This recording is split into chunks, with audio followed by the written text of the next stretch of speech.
A good day to everyone. Today we'll be discussing a postgraduate module on autonomic function testing. Now, autonomic function testing, as the name suggests, is basically a series of tests designed to assess the function of the autonomic nervous system.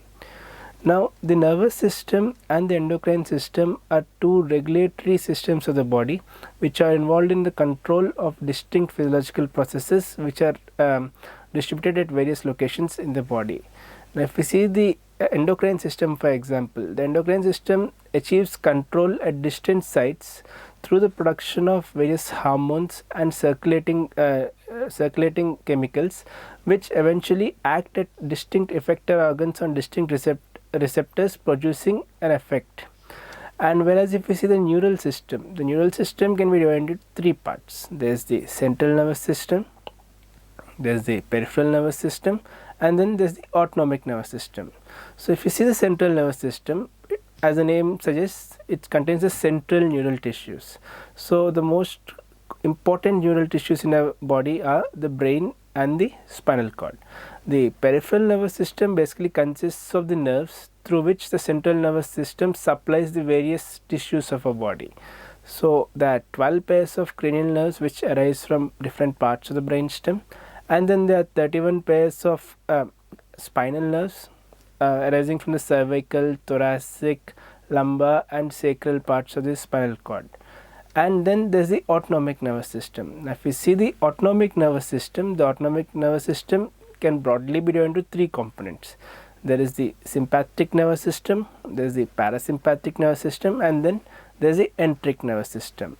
So, we will study the structure of the autonomic nervous system to begin with, so that we can understand what are the disorders that can take place in autonomic function, and then how would we go about testing these disorders, right. So, over the course of today's presentation, we will be going through in a sequence. So, first off we will start with studying the organization of the autonomic nervous system, what is the neural structure of the autonomic nervous system, and then we will see what happens when the autonomic nervous system is deranged, so called autonomic dysfunction or dysautonomia. And then once we understand how autonomic function can be deranged, we will work on how autonomic function testing principles work, how can we devise various tests to assess autonomic nervous system. So, broadly if we see clinically, the tests available today can be broadly classified into three types. The first type is cardio-autonomic function testing, which basically assess various cardiovascular reflexes involved in the regulation of BP. And then there is pseudomotor testing. Pseudomotor is basically the sweating response.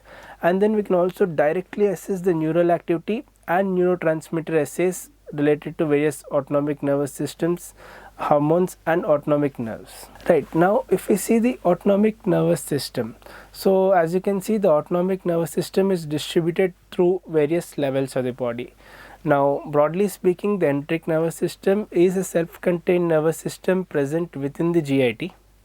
It is present within the layers of the intestine and also in the stomach, and thereby it serves to serve a regulatory role in the control of secretion and the motor function of the GIT. And if we see the enteric nervous system, it is one of the most primitive nervous systems to develop, and it is also in communication with the other two domains of the autonomic nervous system, that is namely the parasympathetic division and the sympathetic division. Now, coming to the two major domains, the parasympathetic and the sympathetic. So, broadly speaking, the parasympathetic nervous system is called the feeding system, whereas the sympathetic nervous system is called the fight or flight system. So, this refers to some of the various responses, how all of them accumulate together to produce an effective effector response. So, if you see the sympathetic system, all the responses produced by the sympathetic system are geared towards producing what is called the fight, flight and fear response, in which your body's resources are mobilized so that the body can quickly respond to any abrupt changes in the environment which can be of potential survival benefit. Whereas the parasympathetic nervous system can be called as what we call the feeding and growing system, in which the body tends to assimilate and undergo anabolic changes. So, if you see the structure of the autonomic nervous system, so basically autonomic nervous system is under top-down control from the central nervous system. The hypothalamus is the key regulator for both sympathetic and parasympathetic nervous systems. Now, if we see the sympathetic nervous system or parasympathetic nervous system, they are under what is called as top down control from the central nervous system. So they receive controlling influences from the hypothalamus and medullary centers. Now if we see the neural components of the sympathetic and parasympathetic nervous system, they can be classified as preganglionic, autonomic ganglia and postganglionic, right.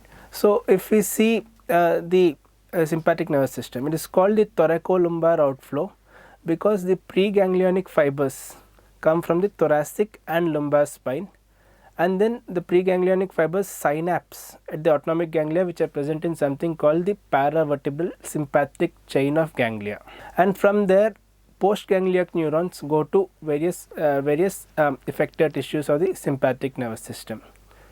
Now similarly, if we see the parasympathetic nervous system, it is called craniosacral outflow. It is called craniosacral outflow because cranial nerves, which is nerves number 3, the oculomotor nerve, nerve number 7, the facial nerve, nerve number 9, the glossopharyngeal nerve, and nerve number 10, the vagus nerve. These form the preganglionic neurons, and they synapse at parasympathetic ganglia, which are very close to the effector organ. Similarly, the bowel and bladder are innervated by what we call the pelvic splanchnic nerves arising from the S2, S3 and S4 spinal segments, and thereby this architecture, the preganglionic, ganglionic and postganglionic architecture, is conserved across the autonomic nervous system. Now coming down to the effector responses seen by the autonomic nervous system. So that as you can see, most the sympathetic and the parasympathetic ganglia have counter innervation of multiple tissues. That is, they innervate multiple tissues starting from the top of the body to the bottom. We can see them innervating the iridial muscles of the pupil. We can see them innervating the trachea. We can see them innervating the heart. We can see them innervating multiple GI structures, and then we can also see them innervating the bowel. So usually they have a countering effect on each other. So for example, the sympathetic system would dilate the eye, whereas the parasympathetic system would constrict it. Similarly, at the level of the heart, the sympathetic system would lead to an increase in heart rate, whereas parasympathetic stimulation through the vagus would lead to a decrease in heart rate. Similarly, at the level of the lungs and the trachea, sympathetic stimulation would lead to bronchodilation and bronchoconstriction in the case of parasympathetic stimulation, right. So as you can see that the countering effects at each levels, at the level of GI secretion, at the level of cardiovascular, at the level of GI motility, at the level of adrenal medulla, and at the level of urinary bladder and rectal control, the sympathetic system and parasympathetic system have countering influences. Now what would happen if there is a derangement of autonomic dysfunction? So autonomic function is necessary for the day-to-day regulation of BP. It is involved in the beat-to-beat regulation of BP. It is involved in the control of bowel and bladder habits. It is involved in the control of sweating, thereby contributing to thermoregulation. It is involved in maintaining multiple vital reflexes like the light reflex, in which the light reflex allows the eyes to adapt to a wide range of ambient illuminations, thereby when there is dim light there would be dilation, and when there is bright light there would be constriction to control the amount of light entering the retina through the pupil. And then also there can be multiple disorders of GI secretion and GI dysfunction. The autonomic nervous system is responsible for maintaining the various responses elicited during exercise. So if you see autonomic dysfunction can manifest in a very diverse range of symptoms. So the most common manifestation of autonomic dysfunction would be what is called postural hypotension or and an extreme case postural syncope. So hypotension is a fall in BP, and postural hypotension is a fall in BP brought about by a change in posture. So usually if we see there is a small change in BP present during different changes of postures from supine to standing to sitting, and usually BP is found to be slightly lesser in the standing position compared to the supine position, and this is because of a caudal shift, as in blood which is present in the central part of your body is shifted down into the lower limb veins. The lower limb veins are what we call capacitance vessels, and they can expand to fit in the extra amount of blood coming in. Now usually what happens is there are certain reflexes in our body, namely the baroreceptor reflex, which judges a fall in central blood volumes and thereby increases the BP through increased sympathetic stimulation to the heart and also to the venous vessels. So whenever there is venoconstriction, there is constriction of these veins and this blood shifts back to the heart. Now what happens in autonomic dysfunction is whenever you adopt a standing posture, all this blood pools up in your lower limb veins and doesn't reach the central parts of the body. So because of this there can be hypotension, and in extreme cases of postural hypotension, when there is a reduction in the cerebral blood flow, there can be a transient loss of consciousness, and this is called postural syncope. And similarly, if we see the bowel and bladder habits, now the bowel and bladder habits are under voluntary control, whereas the muscular responses, the motor control of this bowel and bladder is through the autonomic nervous system. So the autonomic nervous system innervates both the musculature, in this case the smooth muscles of the bowel and bladder, and also the sphincters. So whenever there is a dysfunction of autonomic nervous system, there is a dysfunction in the regulation of bowel and bladder habits. Similarly, anhidrosis is basically a loss of the sweating response. So sweat glands are of two types, the eccrine glands and the apocrine glands.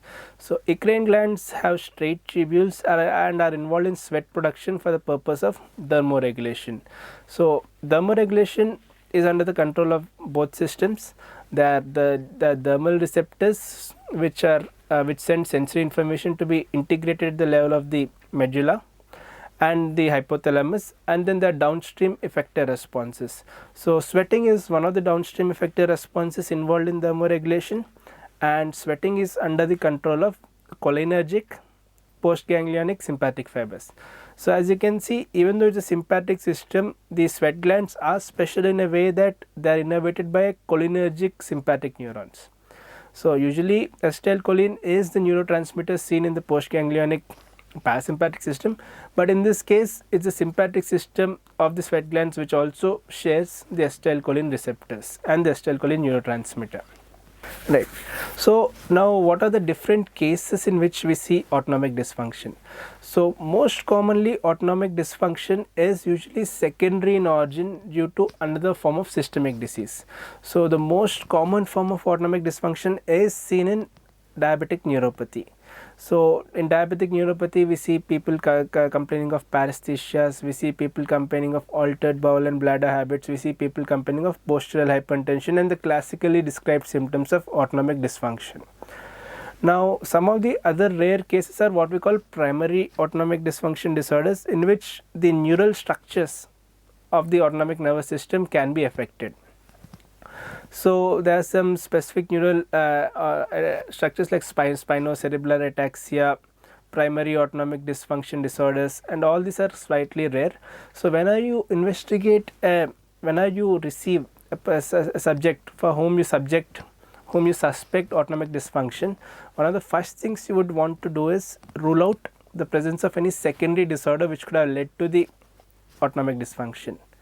So usually diagnosis of autonomic dysfunction is made on clinical grounds, and then this diagnosis will need to be confirmed objectively through the use of autonomic function testing. So if you see autonomic function testing, there are some basic general principles involved in autonomic function testing. First thing is you want to quantitatively evaluate, as in how is the autonomic function deranged. If it is deranged, what is the extent of the derangement? Like what is the severity, what different domains are obtained, are affected, is it just the sympathetic system, is it just the parasympathetic system, or is it both, does it involve multiple tissues of the body, or is it more or less localized? So all of this must be tested through autonomic function testing. And similarly, once the diagnosis is established, the autonomic function testing protocols can also be used to monitor the course of the disease and also responses to any therapy instituted for the treatment of the disease. And similarly, there are a few research uses in which we study autonomic dysfunction. Right. Now if we see the various tests used in autonomic function testing, so usually an autonomic function testing laboratory needs to have certain equipment. So the most commonly used protocols in autonomic function testing, as I said before, involves testing cardiovascular reflexes through cardio autonomic testing. So, the requirements for cardio autonomic testing, the most basic requirements would be an ability to record ECG, an ability to record the respiratory activity. So, ECG is recorded using an electrocardiogram, and a digital ECG has advantages in data analysis. Similarly, respiratory activity can be tested through stereography, and then you will also need an equipment to measure BP. So, BP can be measured clinically through sphygmomanometers, but recording beat to beat BP through the usage of non-invasive BP devices like FenaPress or PortaPress would improve the quality of autonomic testing that can be done. And similarly, pseudomotor testing is assessment of the sweating responses. Right, for this what we do is we basically create thermoregulatory stresses which would eventually lead to development of a sweating response which can be quantified. And similarly, nerve activity of some local tissues like the skin and the muscle can be directly tested, and neurotransmitter assays can be assessed through urinary testing or blood testing. Right. So, coming down to cardio autonomic function testing. So, cardio autonomic function testing is the go-to mainstay for any well established autonomic laboratory. So, within the cardio autonomic function testing, we have a group of tests called the Ewing battery. So, Ewing battery is a group of 5 tests which involve measurement of BP and ECG parameters and creation of certain autonomic stresses which would elicit changes in BP and heart rate, and basically quantifying the autonomic dysfunction through specified qualitative and quantitative responses. Then heart rate variability is basically the ongoing fluctuation in the heart rate which is due to a balance between the sympathetic and parasympathetic descending influences on the heart. Whereas baroreflex sensitivity allows us to test the sensitivity and the function of the baroreflex arc specifically. So, each of these 3 tests are basically based on the cardiovascular reflexes, the dominant reflex being the baroreceptor reflex. So, we will need to understand the baroreceptor reflex a bit before we proceed with the cardio autonomic function testing.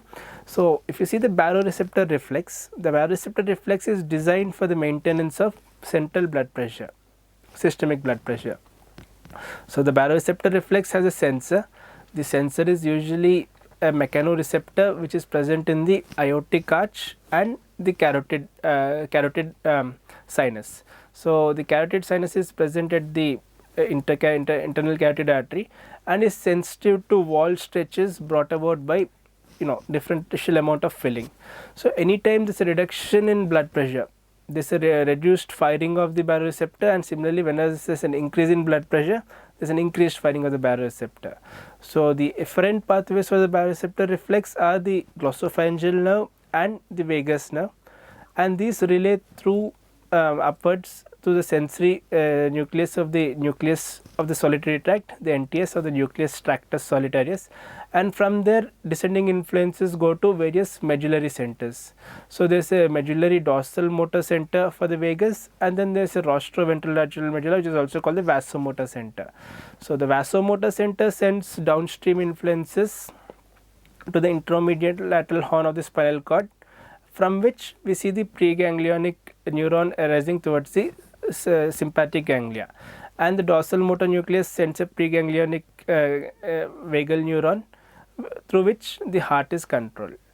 So, one of the responses of the baroreceptor reflex is an increase in BP would lead to increased vagal activity, decreased sympathetic activity, leading to a decrease in the heart rate, and also a decrease in the amount of vasoconstriction in the systemic circulation. So, the baroreceptor reflex responds to an increase in BP by instituting certain responses like a decrease in cardiac output and a decrease in the vascular tone, which would basically lead to a decrease in BP to counter the initial change, and the exact opposite changes take place whenever there is a fall in BP. So, the baroreceptor reflex regulates systemic arterial pressure in a range of 60 to 160 millimeters of mercury. So, now if you see the Ewing battery, the Ewing battery consists of 5 clinical tests. Each of these tests can be done in an autonomic function laboratory through a simple clinical maneuvers. So, the 5 tests which compose the Ewing battery are the head up tilt or lying to standing test. Both of them involve a similar protocol. Then there is the deep breathing test, there is the Valsalva maneuver, there is the isometric hand grip test and the cold pressure test. Now we can go into the individual details of each of these tests and the maneuvers involved in performing this test. Right. So the first test in the Ewing battery is the head up tilt or the lying to standing test. So the principle of the head up tilt or the lying to standing test is giving a postural challenge to the body. So what happens in each of these tests is the body is quickly transitioned from a supine posture to a standing posture. Now in the head up tilt this is done passively. So to accomplish a head up tilt, what we use something called a tilt table. So as you can see in this picture, the tilt table consists of a table on which with a foot support at one end on which the subject is initially supine, and the table can be passively tilted to to an angle of our choice with either the head end up or the head end low. So during the head up tilt, what is being done is the subject is placed on the table in a rested state, and then the table is passively tilted from an angle of 0 degrees to an angle with the horizontal to an angle of 70 degrees with the horizontal, and this tilt has to be accomplished quickly within a period of 10 to 15 seconds. So basically the purpose of this test is to quickly obtain a transition from the supine state to the standing state. Now whereas in the lying to standing test, that's a more active procedure. So what happens during the lying to standing test is initially the subject is supine, and then the subject has to obtain a standing posture within 3 minutes. So for that what is done is it's done in 3 stages. In the first second the subject sits up, in the second second the subject swings his legs across to the side of the table so that they hang down of the edge of the table, and then in the third second the subject hops off the table into a standing posture, and both head up tilt and the standing posture accomplished during a lying to standing test will have to be maintained for a period of 5 minutes. So and while this process is going on, both BP and heart rate are constantly measured. So we can measure heart rate indirectly from the ECG through RR intervals, and BP can be measured either through a sphygmomanometer or through the use of a non-invasive BP measurement device. So BP measurements and RR intervals are measured constantly. BP is, if sphygmomanometers are used, BP has to be measured once every minute. So there are 5 measurements through the 5 minutes of the standing posture, and after which, at the end of which, the standing posture is reversed back into a supine position, and the recovery BPs are also measured. So at any given point during this standing posture, if there is a fall in either systolic BP or diastolic BP greater than 10 millimeters of mercury, it is considered abnormal. So less than 10 millimeters of mercury is considered to be an acceptable response, a fall in BP that is, and whereas 10 to 20 is considered borderline abnormal, and greater than 20 millimeters of mercury fall in BP in either systolic or diastolic is considered to be outright abnormal. And similarly, as you can see, there is something called a 30-15 ratio, right? So as you can see, this data recorded here represents an ECG record obtained during the first minute after an active change in posture, in this case a lying to standing test. So initially they could see a few motion artifacts in the ECG when there was a change in posture, and whenever there is a change in posture, there is a passive shift of blood volumes to the lower limbs, which would lead to a corrective response in the heart rate through the baroreceptor reflex. So we expect the baroreceptor reflex to be operational and institute corrective responses within 6 to 7 seconds, so that by 15 seconds the BP is back to normal, and at the end of 30 seconds the heart rate falls again because the BP has already been corrected. So to assess the heart rate response brought about by the baroreceptor reflex in the lying to standing test, there is an index called the 30 to 15 ratio. So what we do is we take the maximum RR interval, at a period of corresponding to roughly 30 cycles after the change in posture, and take the ratio of that with the 15th cycle after the change in posture. We take the ratio of the RR intervals of the 30th cycle is to ratio RR interval of the 15th cycle, and we compute this ratio called the 30-15 ratio. and the 1350 ratio should be greater than 1.04. Values less than 1 are considered abnormal, and values from 1 to 1.04 are considered borderline. Right, now if you see the deep breathing test, in the deep breathing test what we do is the subjects are basically asked to exaggerate a normal phenomenon. So the normal phenomenon being something called respiratory sinus arrhythmia. So even during in a normal resting individual, there are small fluctuations in the heart rate brought about by breathing activity. So whenever there is inspiration, there is a small increase in heart rate, and whenever there is expiration, there is a small decrease in heart rate. Now this phenomenon is called respiratory sinus arrhythmia, and this is explained in terms of cardiorespiratory coupling at the level of the medulla in the regulatory centers. Now in deep breathing, what we are trying to do is we are trying to exaggerate this observed normal phenomenon. So the subjects are expected to take deep breaths. So the subjects are given instructions that to take 6 cycles of breathing in 1 minute. Each cycle would last for 10 seconds each. Now within a given cycle, the first 5 seconds would be a deep slow inspiration, right, and the next 5 seconds would be a deep slow expiration. So what you are doing is slow and deep breathing. So as you can see in the data recorded earlier, the topmost channel, the one in red, shows an exaggeration of the normal respiratory pattern, in which upwards represents inspiration and downwards represents expiration. And then heart rate can be measured using ECG and RR intervals. So as said earlier, we expect the heart rate to go up during inspiration, thereby RR intervals are lower in inspiration, and heart rate falls down during expiration and RR intervals are higher. So what we can do is for each cycle of breathing, like one cycle is 10 seconds. So what you can do is measure the RR interval in expiration, maximum RR interval during the expiratory phase, and divide it with the maximum RR interval seen during the inspiratory phase. And for this we will maximum during the expiratory phase divided by minimum in the inspiratory phase. So this gives us a ratio called the EI ratio, expiratory inspiratory ratio. So similarly, the EI ratio is computed for each of the 6 cycles separately and then averaged together to give the EI ratio for the entire maneuver. And the EI ratio is expected to be greater than 1.21. Values lesser than this are considered abnormal. Right. Now coming down to the Valsalva ratio. So the Valsalva is a very specific maneuver. So the Valsalva maneuver is a clinical maneuver done for specific reasons. It's done to equalize the pressure between the middle ear cavity and the nasopharynx.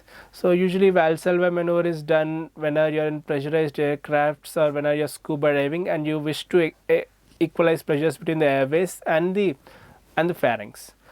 And so the Valsalva maneuver used in cardioautonomic testing is slightly different. The classical Valsalva maneuver is produced against a closed glottis, whereas the Valsalva maneuver used in this testing involves producing a forced expiratory effort.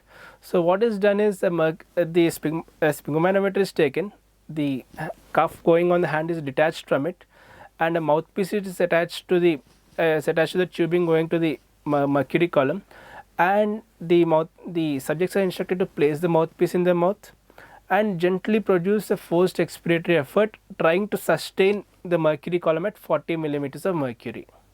And this is a small leak in the tubing, thereby preventing the closure of the glottis. So the instruction is, at the start of the maneuver, blow out as hard as you can, trying to maintain a pressure of 40 millimeters of steady pressure of 40 millimeters of mercury in the mercury column. And the Valsalva maneuver has classically 4 described phases. So the first phase is the start of the maneuver, then the second phase is during the maneuver, the third phase and fourth phase are at the end of the maneuver. So what happens during the first phase is, they say, because of a sudden constriction developed with a forced expiratory effort, the pulmonary circulation and the pulmonary vessels constrict, leading to a transient increase in venous return. This venous return is associated with a corrective fall in heart rate due to the baroreceptor reflex. And then as the extrathoracic pressures, intrathoracic pressures stay higher, the venous return falls during phase 2, and this is corrected by an increase in heart rate. Now during phase 3, between phase 2 and phase 3 of the Valsalva maneuver, the pressure is released. And what happens during phase 3 is now pulmonary vessels which were initially constricted due to the increase in intrathoracic pressure now re-expand again. So while they are re-expanding, there is again a decrease in venous return. So this is corrected by an increase in heart rate. And finally at the end of phase 4, the venous return is restored and the heart rate comes back to normal. So we have a scenario where the heart rate is increasing during the maneuver and RR intervals are decreasing during the maneuver, right? And similarly at the end of the maneuver, RR intervals are increasing and heart rate is decreasing. So the Valsalva ratio takes the ratio of the maximum RR interval after the maneuver and divides it with the minimum RR interval during the maneuver. We get something called the Valsalva ratio. Post maneuver RR interval divided by pre maneuver RR interval, and the Valsalva ratio should be greater than 1.21. So as you can see in each of these tests, we are basically quantifying heart rate responses, and quick changes in heart rate are usually due to a change in parasympathetic reactivity. So tests like the 30-15 ratio, tests like the expiratory-inspiratory ratio, the EA ratio in deep breathing, and the Valsalva ratio in Valsalva maneuver are serve as a function assessment of the function of parasympathetic nervous system. Right. Now there are some tests in which we measure BP. So we saw a measure of BP in the active lying to standing or head up tilt. Now there's some other autonomic function tests in which we study BP responses. There's the isometric hand grip test and the cold pressure test. So in the isometric hand grip test, what is done is an isometric hand grip exercise is done at 30% of the maximum voluntary contraction. So maximum voluntary contraction is by forcibly contracting it as hard as you can. We can measure that on a hand grip dynamometer, and then subjects can be instructed to maintain a sustained hand grip at a slightly lesser intensity, which is 30% of the maximum. And what we do is we measure the BP in the contralateral hand during this.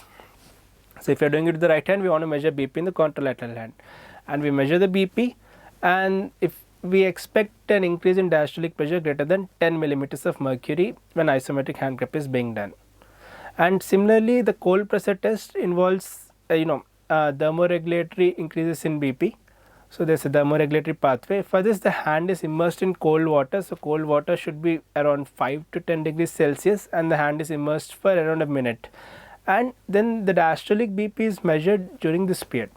And at diastolic BP, increase of at least greater than 10 mm of Hg is expected. So broadly speaking, the cardio-autonomic tests study both heart rate responses and BP responses.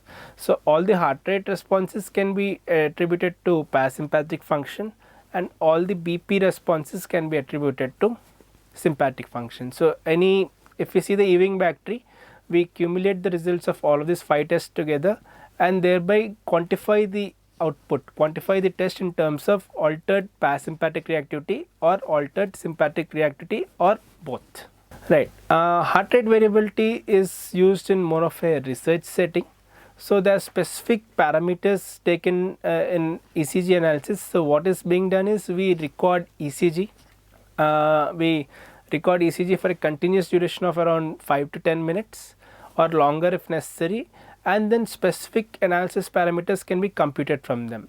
So there are various parameters like SDNN, SD average, and then root mean square of the standard deviation. Then percentage of NN intervals which differ more than 50 milliseconds. So each of these basically involve analysis of the RR intervals and to see how much the heart rate variability is there. So heart rate variability is a normal phenomenon representing the interplay of sympathetic and parasympathetic tones. Similarly, heart rate variability can be studied in the spectral domain, which is a frequency domain also.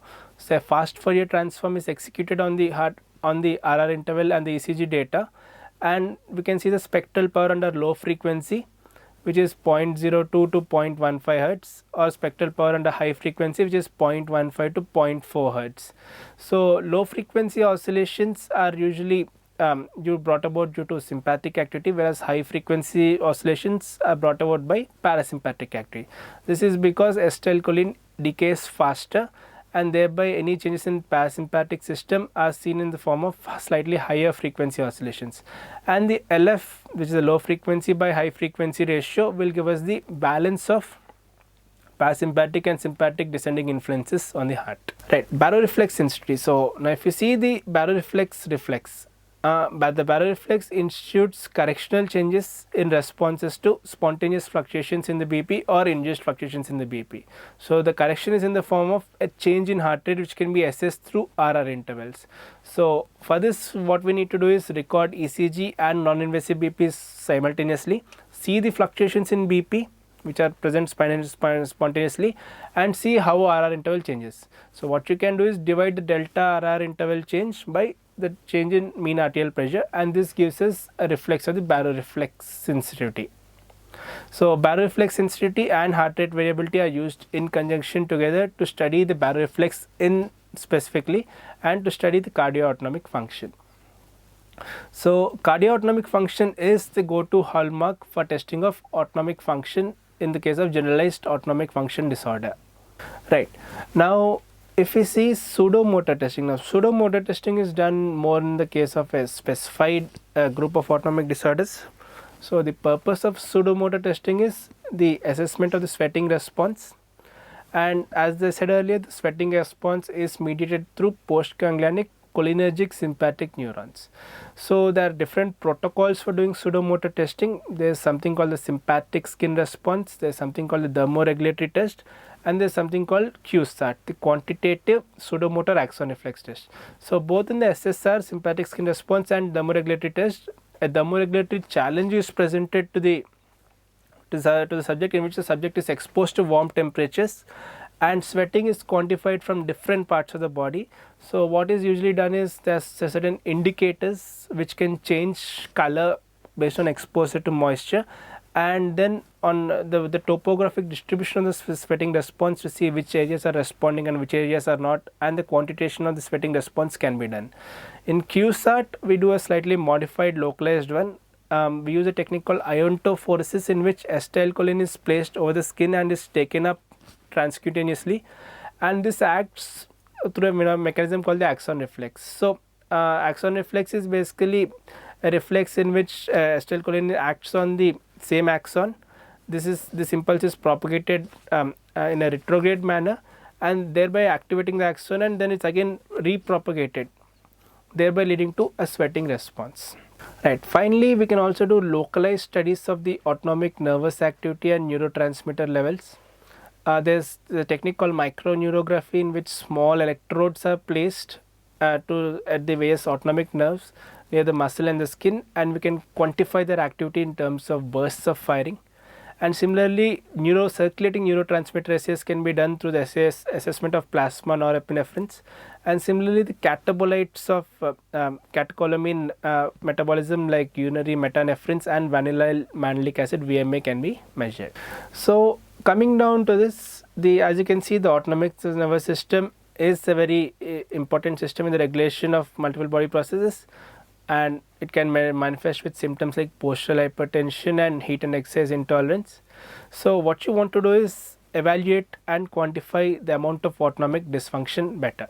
So the Ewing battery, which is the battery of 5 tests which involve BP and heart rate responses to various challenges, is a very quick and robust test. The entire Ewing battery can be performed within around half an hour, and it can be used to differentially evaluate both parasympathetic and sympathetic function.